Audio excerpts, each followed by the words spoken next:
Beryl just was upgraded to a 100-mile-per-hour storm, so it's been intensifying pretty quickly, and it's now a Category 2. Again, it's expected to become a Category 3. It could be a Category 3 before it moves into the Windward Islands. But once it gets out into the Caribbean, there is a chance that it could strengthen even more than that. So this is going to be a very, very interesting one to watch. Let's get right to the forecast cone.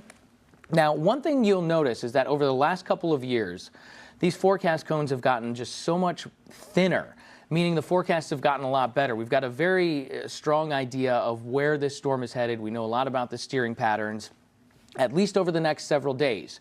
Once we get into the time frame of like 6 to 7 days out from now, it starts to get a little bit muddy. What happens when it gets closer to the Yucatan Peninsula? It's a little bit up in the air. The general steering currents are toward the west, so I'm not terribly concerned that this is going to be affecting the United States. Might end up in the Gulf of Mexico as something by next weekend. Again, that's really far out in the forecast, so we'll have to wait and see. Keep in mind, by the way, with the forecast cone, that's the area of uncertainty as far as where the center of the storm is going to track. This is the most important thing right now because this is actually an area that doesn't get hit by major hurricanes very often, the Windward Islands. The cutoff between the Leeward Islands, which are the ones to the north, and the Windward Islands, which are farther toward the south, is between Dominica and Martinique. Okay, so you get farther toward the north, this particular storm is going to be less of a problem. We've got hurricane warnings for St. Lucia, St. Vincent and the Grenadines, Grenada, and then Barbados as well. Those are the islands that are going to take the worst of this storm.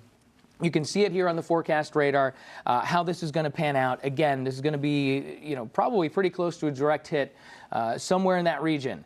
Again, remember, the islands are so small, and the wind field is really small of the strongest winds. So the exact forecast is really, really important as this barrels into the Windward Islands. And then it actually holds on to some strength, Kendall, as it gets into the eastern Caribbean Sea here.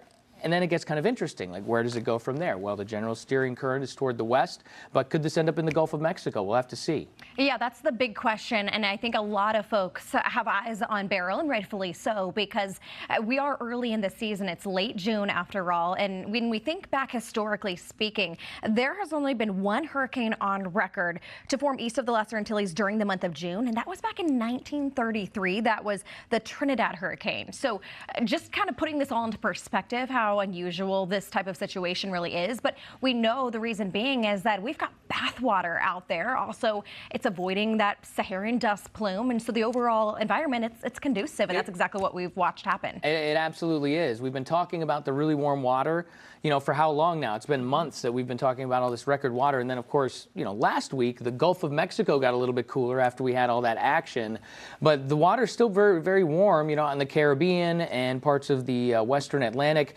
Just to give you an idea of the steering currents here, I mentioned that they're generally toward the west. We've got really high confidence in this. There's a lot of high pressure toward the north. It spins clockwise, so it's going to be moving toward the west, but the idea is, like, how far north or south does it go?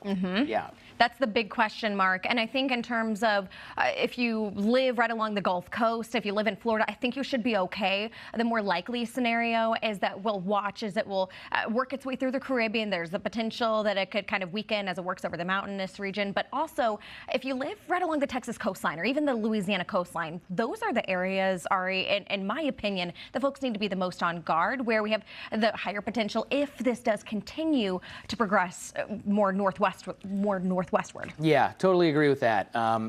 At this point, I'm not terribly concerned that this is going to end up as a problem for the United States. Right. But again, we're so far out in the forecast, anything could happen there. One thing to really keep in mind with this is that the wind field is really small. When we talk about this, it's a 100-mile-per-hour storm, or maybe it ends up as a 115-mile-an-hour storm. That means that sustained wind very close to the center of it should be up around 115 miles an hour. It's got a big wind field, but the wind, you get sometimes 40 or 50 miles out from the center, and the wind is only tropical storm force. So it's just interesting how these things work. It really is. And so we'll be watching this as we head into the early part of the work week. So here's what it looks like, that wind gust forecast.